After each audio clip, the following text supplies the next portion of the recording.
Hi traders, just to let you all know that this trader profile with Mike is provided for information purposes only, should not be regarded as any kind of financial product advice. We do go through some backtesting, which does have certain limitations. Simulated results, any simulated results do not represent actual trading, so they shouldn't be regarded as, these results are exactly what can be achieved in the future. Hope you all enjoy, and let's get stuck into the trader profile. All right, welcome to Mike. It's great to have you with us. Thanks, Matt. It So was great. yeah, excellent. Do you mind telling us and sharing, where we're talking to you from today? Certainly, yeah. It's from the UK. I live in the north of England, Harrogate, North Yorkshire to be precise, which I guess for those outside the UK is kind of east of Manchester, in the hills. And just a disclaimer before, for anyone listening, before we get started, Mike's certainly not a family member of mine or anything. We might have a similar accent, um, but we just happen to be from a very similar place in the north of England. So yeah, those who are listening, we do come from a similar area. I'm here in Melbourne. I'm one of the traders on the desk here, and Mike's someone that, of course, we work with and has got the trader profile here with us, which you can all read. So yeah, I do really appreciate you taking the time to talk to myself today, and really just want to get a gauge into yourself as a trader, coming to TradeView, what you've been doing with us, and what future goals are. So start off by telling me, telling everyone, when and how did you actually get first introduced to trading?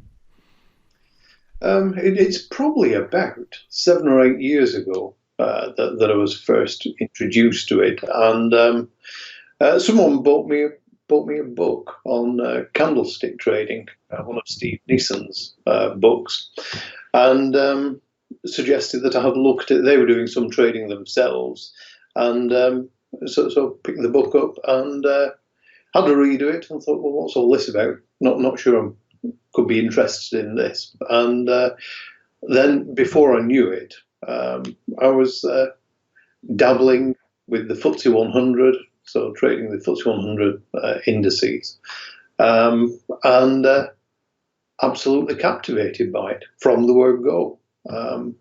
So I started off just making a good few mistakes and trading nothing but the candlestick patterns themselves.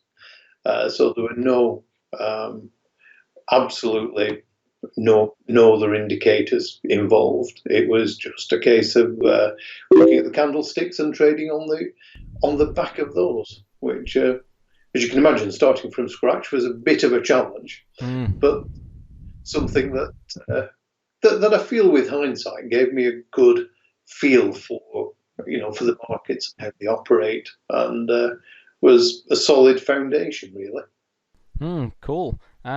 You said you got hooked by trading. Can you explain kind of what your background was in terms of career-wise, and how did that relate to trading, if at all? Yeah, sure. It was. My background is software, computer software. So I've been working in the software business for, I'd say, the past 30 years, the last 20 of which I've had my own software businesses. And I'm not a programmer. I'd better point that out right from the word go. I'm not a programmer. My specialism really is taking computer software and taking it to market. So I work with financial software, and I also more recently work with security software in aviation. And I also worked with one or two organisations. There's one in particular in Leeds nearby, which was involved with the stock exchanges and wrote the LIFA system. So I was aware of the financial services sector and software. And so there seemed to be a kind of a natural transition, a natural jump to get interested in trading software, if I'm honest. Okay, interesting. So, What would you say, since you started with that book on candlesticks and trading the FTSE? That was around 8 years ago. You came to TradeView how many years ago? About 18 months ago. Okay. So between 8 years ago and 18 months ago, what would you say had been the biggest challenges that you'd faced with your trading? Oh, wow. There have been quite a few challenges along the way, I've got to say. Um, really, starting off with the candlesticks, I was pretty inconsistent, if I'm honest, with the way that I traded. There were some things that I feel I learnt quite well, which were um, really around risk management and keeping losses small. But I found myself certainly making some pretty fundamental mistakes along the way. I remember one time in particular, I got into a habit um, uh, of taking small profits whenever they came along. But then, whenever I moved into a loss-making position, hoping that the trades would turn around and letting the losses run, which of course is the exact opposite, really, of what you should be doing. Correct. So, uh, as you can imagine, I had one or two harsh lessons there. I can Mm. remember one time in particular where I'd had a good winning streak of, I don't know, 20, 22, 23 trades that were all winning. Um, and then I had a loss-making trade came along that amazingly I then added to, which became a bigger loss-making trade, and then did the same again and finished up with wiping out the previous 20 odd gains and Yeah. more besides. Mm. And that was a pretty harsh lesson, if I'm honest. So I've made some silly mistakes along the way, but I think it's almost a rite of passage for traders to lose money along the way. It seems to be, I don't know, there's something capricious about trading and beguiling that sucks you in. And you can reach a point, or I certainly reached a point where I was making mistakes. And the best lessons I learned were on the back of some of those mistakes. But I think what became clear to me was that I needed to put an end to them. I needed to learn by them, but I needed to stop making silly mistakes. And the mistakes really, by and large, I'd say, revolved around my own character rather than the technical ability to take trades. And that's where, I guess that's the point at which I started thinking about algo trading, because, I'd be forced to operate by a strict set of predetermined rules. Yeah, yeah, absolutely. That leads me on to the question about algo trading. You move towards that, you transition. You've kind of just told us why, um, but when you did transition towards algo trading, what were the first steps you took to do so? Um, I started looking at one or two online forums and looking at some signals online. Um, and there was a platform that I looked at that had a wide range of signals produced by other traders. They were algo systems, algo signals, and um, I decided to monitor a selection of them. I think four or five, something like that, um, and, and thought that would be a decent introduction, a decent way to find my feet. And my initial thought really was that I was going to buy signals and then um, put those together into a portfolio and trade signals portfolios, and run my manual trading alongside it. Um, but it didn't quite work out like that, because the signals that I looked at, it felt like the Wild West, to be honest. Mm. It felt very I do amateurish. remember you telling me that when we first spoke. Yeah, that's how you described it. Yeah, it really was. The product descriptions were really vague. The reviews were often very, very critical, and they swung between high praise and huge criticism. So it wasn't obvious which signals were good and which weren't good. And they often had very significant drawdowns that came without warning. So thank God I was just looking at these from a monitoring perspective and not actually putting any money in.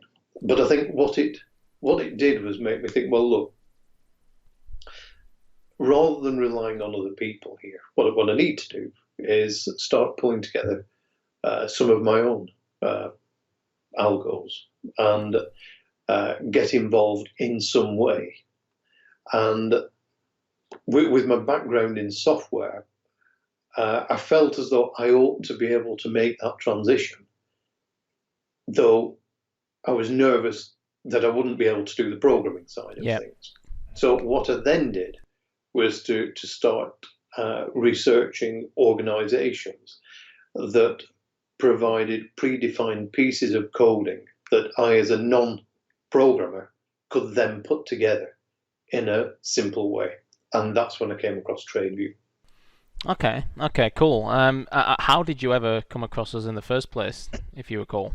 Was is it through your own research on the web? Was a webinar? It was a combination of the two. It was my own research on the web, and then um, it was a webinar that was run by With Ellie, our head of trading. Ellie. Yeah. Yeah, Yeah. Yeah. and I watched the webinar, and he seemed very confident, which he is, um, and put it across in a very straightforward way. And the way he put together the models on the webinar, I actually thought, you know, I think I can have a go at this. So I wrote to Ellie and said, look, I can only remember the gist of it, but it was essentially, look, just give it me straight. How easy do you believe it is for someone like myself to start putting together some programs? And he said, look, you know, I'm a straightforward guy. Just watch me, and we'll have a chat about it and see what you think. So there was no pressure from Ellie to buy anything at Mm. all. Mm. And we started off with a very simple program. And I'd say within the space of half an hour, I thought, you know what, I think I can do this. It's worth me giving it a crack. Yeah. Okay. Perfect. And obviously since then it's been a big change. So what was your initial goal? Let the guys know, what was the overall aim. You talk about 2 years inside your profile here. What, just elaborate on that. Yeah, I saw it very much as an apprenticeship, um, and thought if you're going to do anything, you've really got to throw yourself at it. And I think anyone who's had their own business would say that. They'd recognise that there are pitfalls along the way, and that you're going to make mistakes, and that you really need to dedicate yourself to it. And for me, this was, whilst it was software related, it was different enough to think that I really needed to spend a decent amount of time to reach bedrock, really, to reach a core level of skills and competence that I could take forwards. And I thought that was probably going to take about 2 years, really.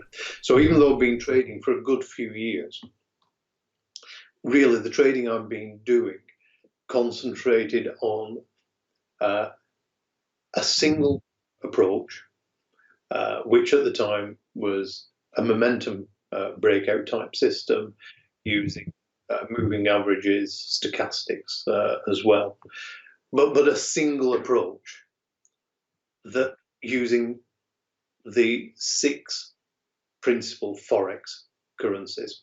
So I was very familiar with the 6 forex currencies, the 6 main ones, and I was very familiar with a single methodology.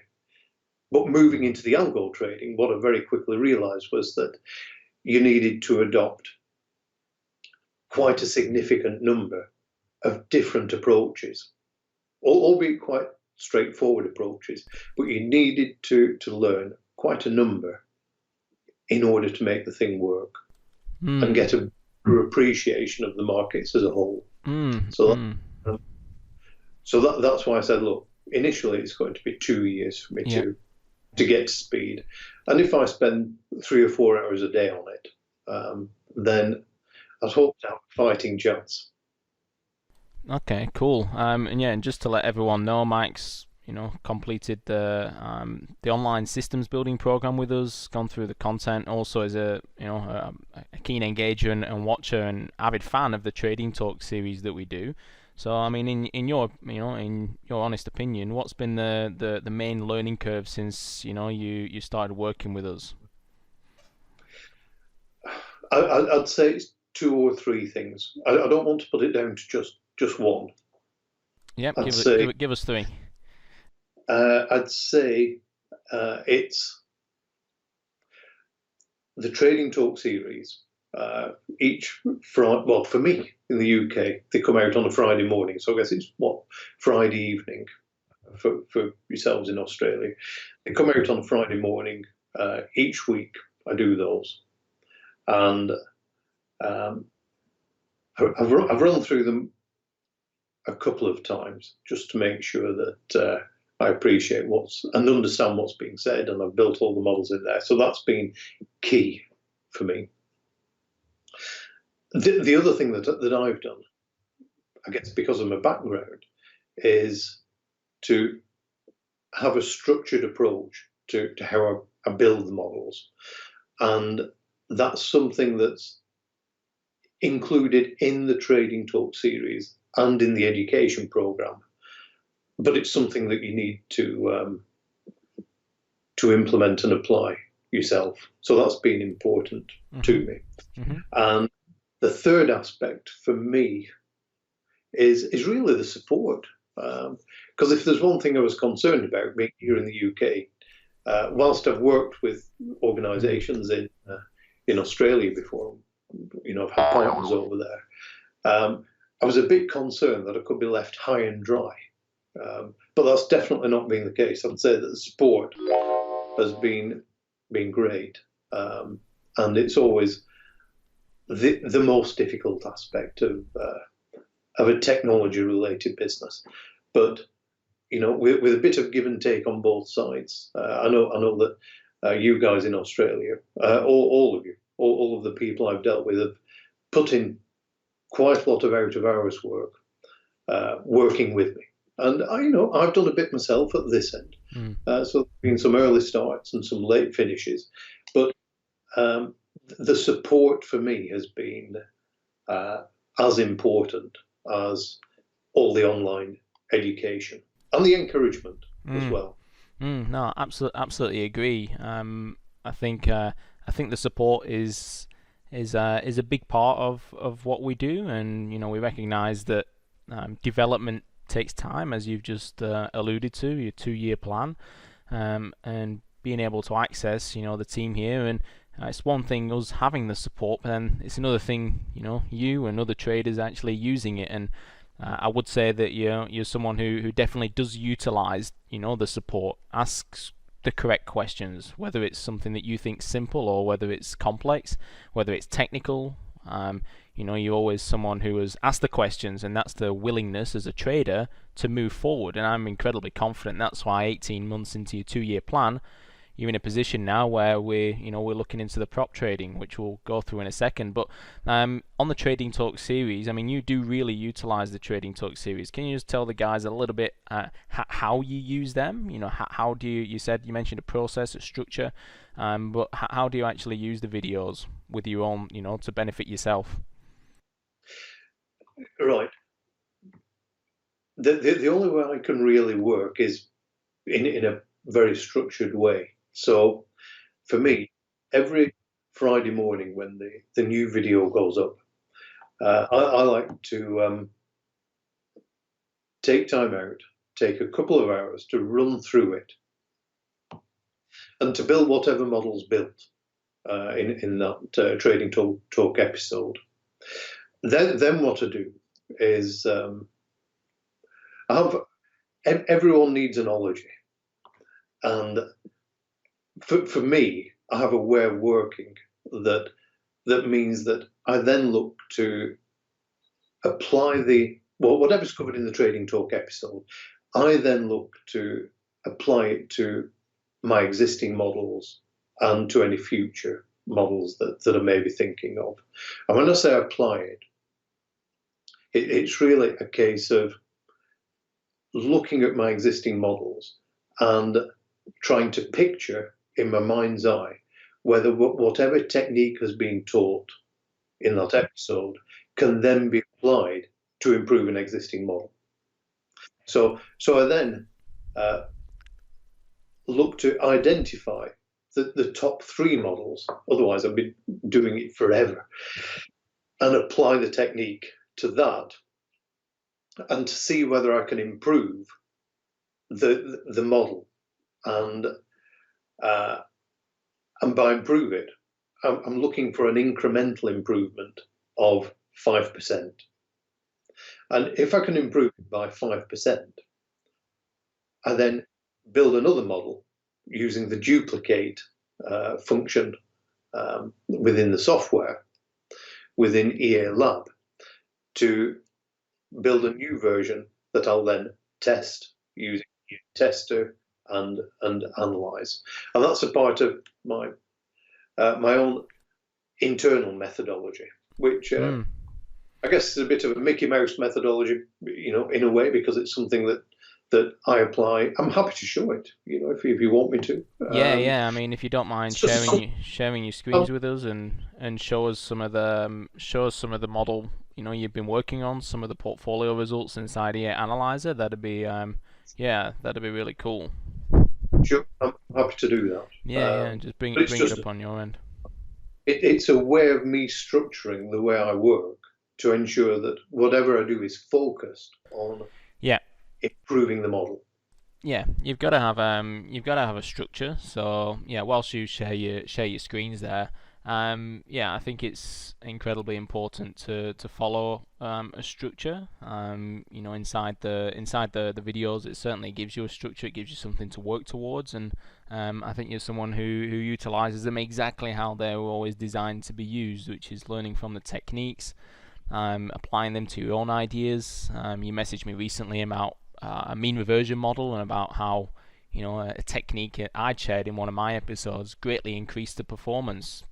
It was in fact a dramatic increase, wasn't it, that one? It was. Yeah. It was huge. I'm happy to show that, Matt, if you want. Yeah. Share your screen on your end. Okay, cool. So EA Analyzer. So this is one of the portfolios you've been working on there. It is, and this is a demo model, but it's an algo that I've pushed from EA Lab through to EA Tester, and here it is in EA Analyzer. This particular one, if I just look, it's a trend following model, and all I've done in this demo model is to identify those products, those FX products that have a trade view score of 100, and I've put them into to this portfolio. So it includes all the majors and some of the minor currencies. Now, admittedly, there are quite a few here, but I won't put all of these on demo, but I'll certainly put 4 or 5 onto demo, and if those perform over a 3-month period, I'll look to trade them live. Yep. But, it's something over a 3-year period. Starts in 2016 through to, I think it's the end. Yeah. End of March. End of March. Yep. It's had a decent return here, 113%. But key thing for me, particularly given some of the challenges that I had when I was manually trading, is to Yep. get the drawdown as low as possible. Yep. So you can see on, I think it's a $10,000 demo account. Yep. There's a drawdown for the portfolio as a whole of 2.6%. I'm quite happy with that. I'm quite comfortable with that. Yeah. Yeah. So that's one of the models. Now, the one that you were talking about, Matt. Yeah. Let me just see if I can find it here. You may just need to bear with me. I can see CCI currencies at the bottom, not that one. No, it's not that No, one. different one. Yep, it's. You got quite a few different portfolios ongoing there. Yeah. Yeah. It's this. This will actually show the problem that I have, Matt.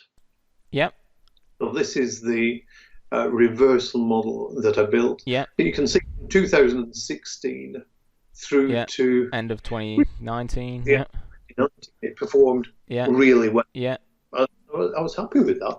And then suddenly it fell off a cliff. And it was a particular problem that I had with the Euro CAD pair. And that's where I picked the phone up and asked for help. And Matt did, and I think this is a good example of the responsiveness that I found at TradeView. Matt did a Trade Talk episode on higher time frame. Identifying the trend. That's it. Couldn't quite remember the term there. Now, if you picture that, what I then did was to apply it to this version. You can see here it's just got a slightly different description.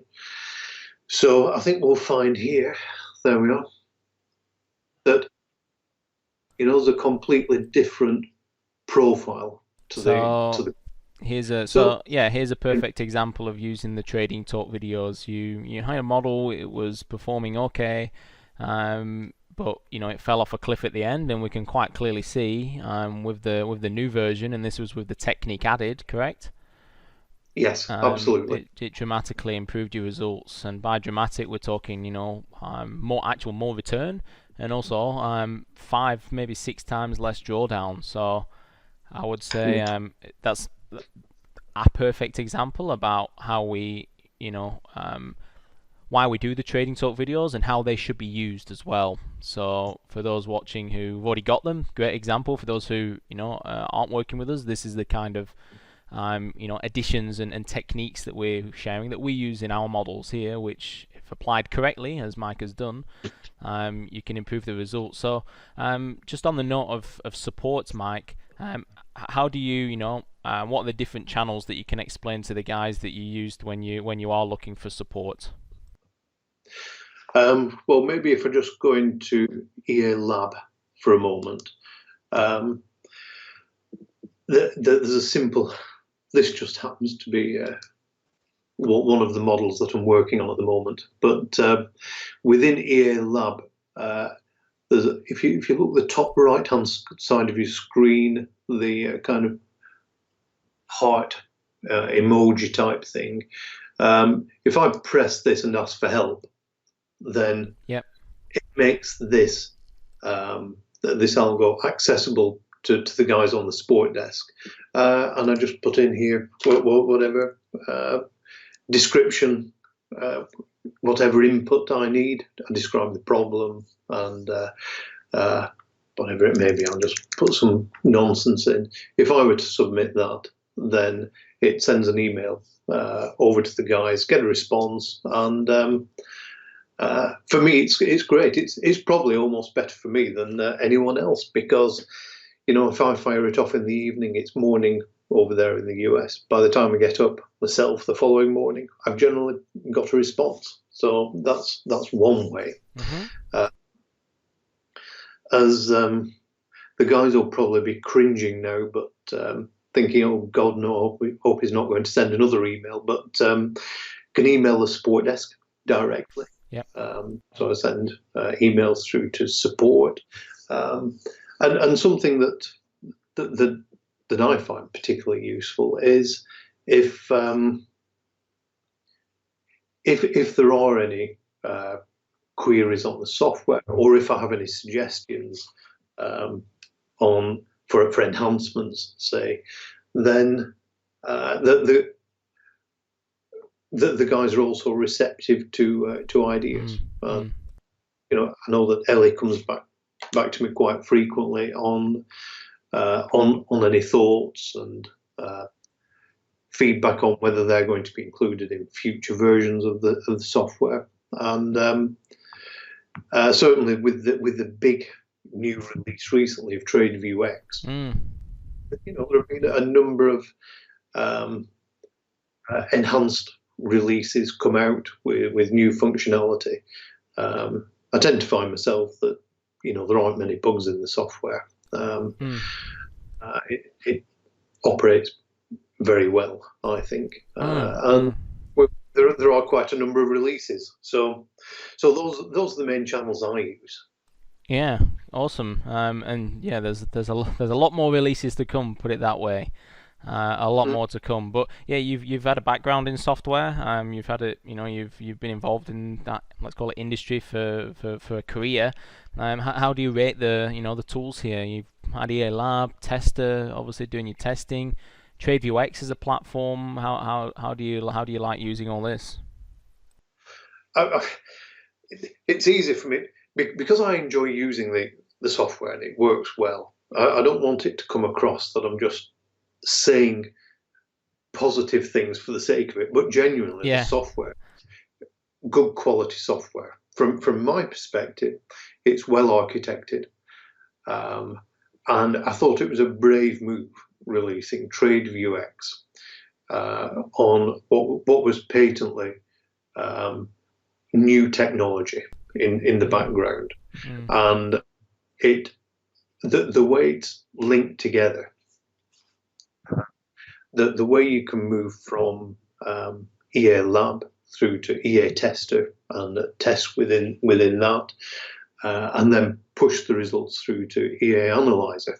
I find it very user friendly, and it's been solid. I've not had it fall over at this end, and for a major release, that's very good. I'd say it's quite unusual. Absolutely no. So you rate it highly, basically. I do, yeah. Yeah. No. And it's not only rating it highly; it's because the software is only one component. It's the support behind it that makes it a complete package for me. And I'd rather have, if anything, I don't mind there being a few bugs in the software as long as they're. You've said that to me before. Yeah, and as long as the guys behind the scenes are receptive to recognizing that there may be an odd bug, and that's not a criticism of the software. That's just a function of building software. There are always bugs, but the guys are open to suggestions, and certainly being here in the UK, it makes me feel as though I'm making a contribution as well, and it's that mindset that's as important as the software for me. Absolutely, no, I appreciate that, and as well, you're someone who constantly is in communication with myself on Skype. I will say that to the guys listening, Mike's, you're certainly someone who is always in communication with myself, because myself and the other traders here who work here, I'm obviously a senior trader now.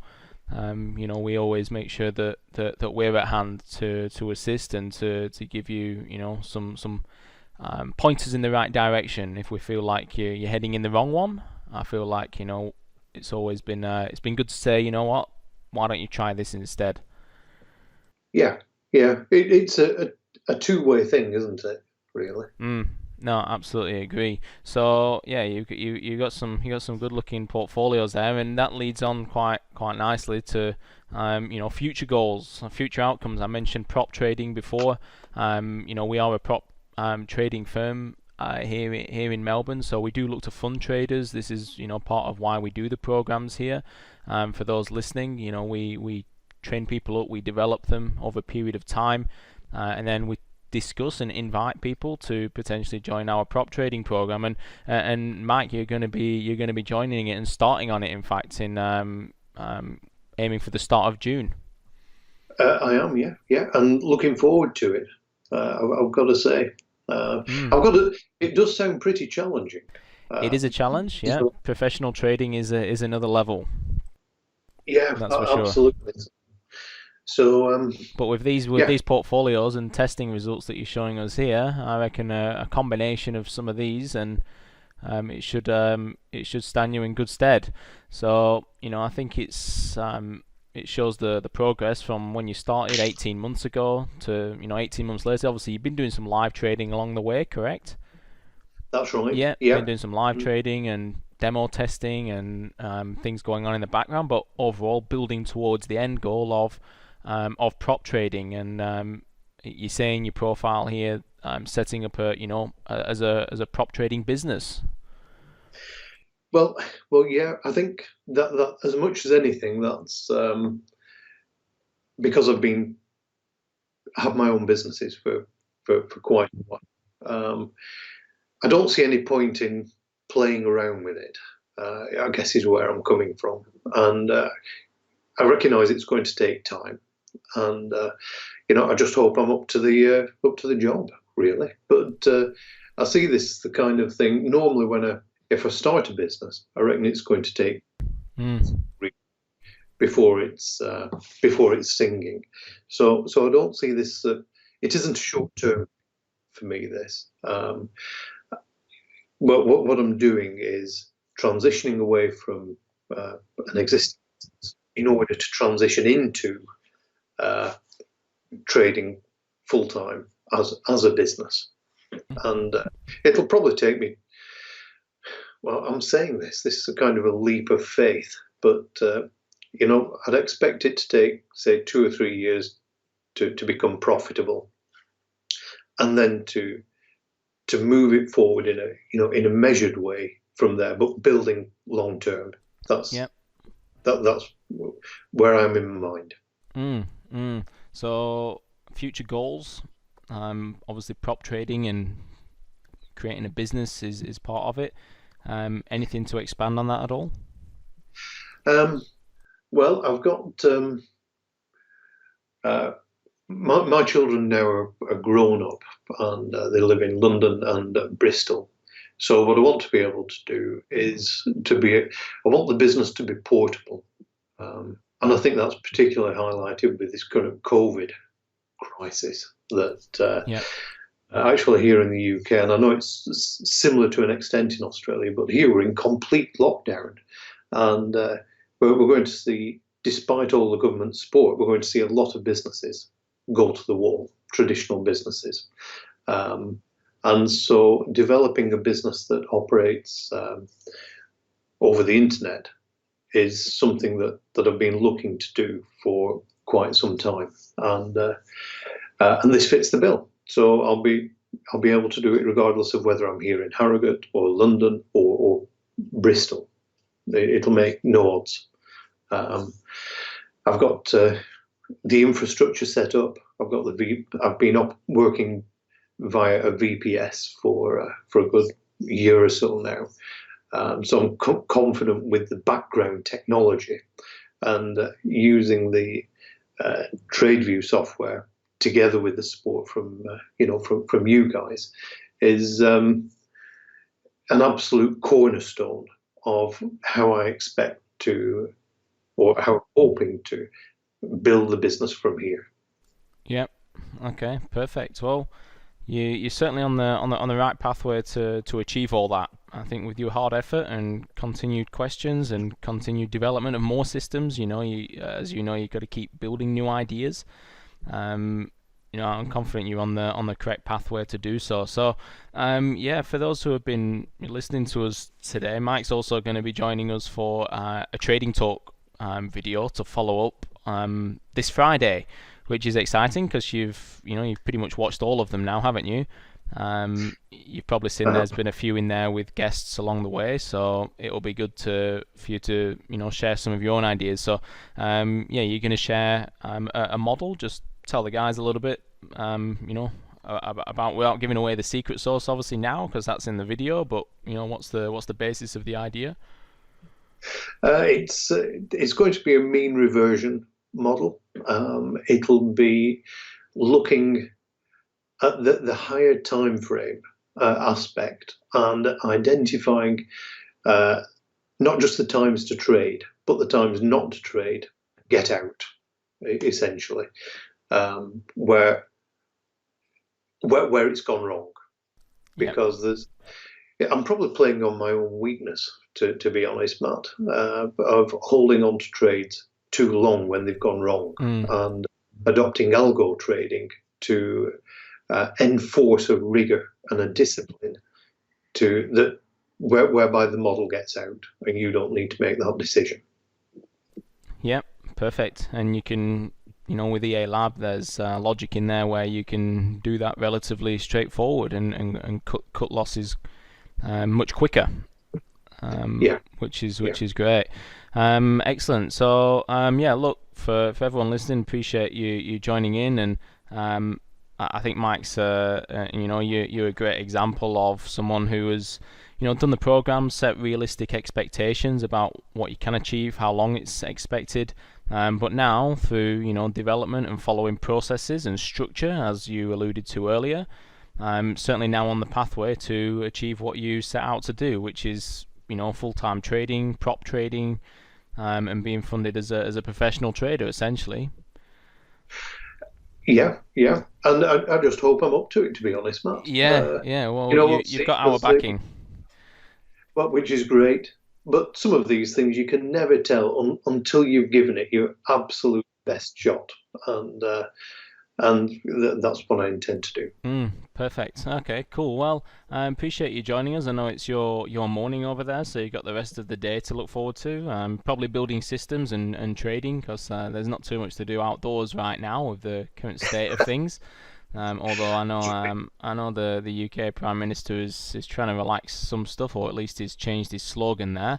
So we'll see what that leads to. But for those who want to tune in for the trading talk on Friday. For those who do have access to the trading talk videos, and for those who don't, I'm sure Mike will back me by saying you should definitely get yourself going with them.